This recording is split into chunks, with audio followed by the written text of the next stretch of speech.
6 Minute English from bbclearningenglish.com.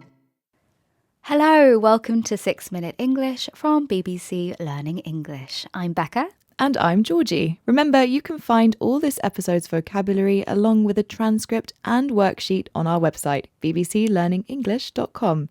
Now, Becca, do you read a lot? I don't read often. I just feel like I don't have the time, Georgie. How about yourself? I would love to read more, but I don't read very much at the moment. I read mostly before bed because I feel like it helps me relax and go to sleep. And today we're talking all about reading. We'll be hearing from some experts about how reading can change our brains. And as usual, we'll be learning some useful new words and phrases. Let's start with a quiz question. The longest novel in the world is widely thought to be by French author Marcel Proust, a book which, when translated into English, means remembrance of things past. But how many words does the book contain? Is it A, 130,000, B, 1.3 million, or C, 13 million? Okay, the longest novel in the world. I still think 13 million words sounds too many, so I'm going to go with B, 1.3 million. All right, we'll find out at the end of the programme. Now, we might think of reading as like speaking. We're born with the potential to do it, and then we learn. It's natural. If something is natural, it's something you were born with or that comes from nature. But Marianne Wolf, author of the book Reader Come Home, says that this isn't true. We think of language as natural, and reading is written language, so it must be natural. But it isn't. It isn't natural at all.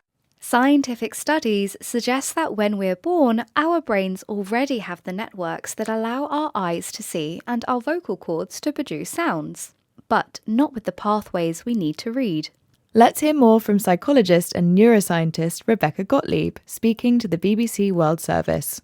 From an evolutionary timescale, our brain hasn't had enough time to develop a dedicated reading brain. And so to build a reading brain network, we co-opt parts of the brain involved in vision and auditory processing and language and attention and affect. Reading is really a whole brain process. It involves activation in all four lobes of the cortex. The process of developing a reading brain alters everything from brain activity to brain structure and brain connectivity. The power of deep reading is really fundamental to our humanity. When we read deeply, we change our brains and we change who we are. Rebecca says that our brains haven't evolved to include a dedicated reading brain. Dedicated here means designed and used for one particular purpose. So, because we don't have a part of the brain designed specifically for reading, when we learn to read, we co-opt other parts of the brain. Co-opt here means to include someone or something, often against their will. Right. Learning to read means using lots of different parts of the brain that are designed for other things, and this changes our brain structure compared to someone who hasn't learned to read.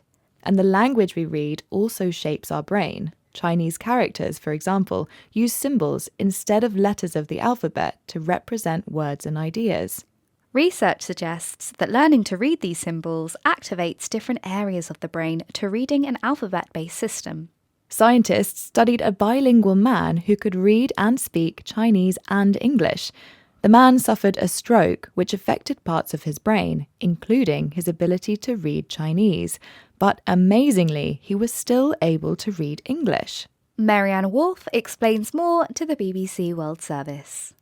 It's a beautiful example of how the brain's circuit reflects the requirements of Chinese, which inevitably means more visual memory and visual processing of those beautifully intricate symbols or characters.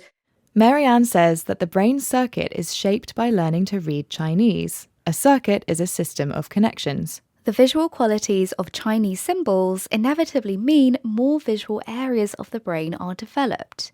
Inevitably means in a way that cannot be stopped or avoided.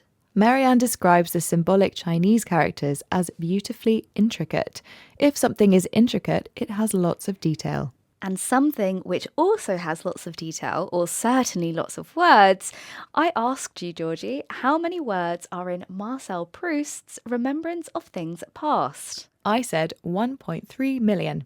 And you were correct! Yay! The book also contains lots of very long sentences, including one with over 900 words. One sentence with 900 words. That is a lot. Okay, it's time to recap the language we learned during this program, starting with natural, which describes something you were born with or that comes from nature. Dedicated can describe something that is designed and used for one particular purpose. If you co-opt someone or something, you involve them, sometimes against their will.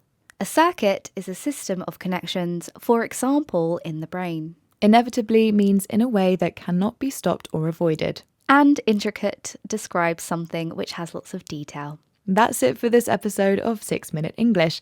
Test what you've learned with the worksheet on our website, bbclearningenglish.com. Thanks for joining us. Goodbye. Bye.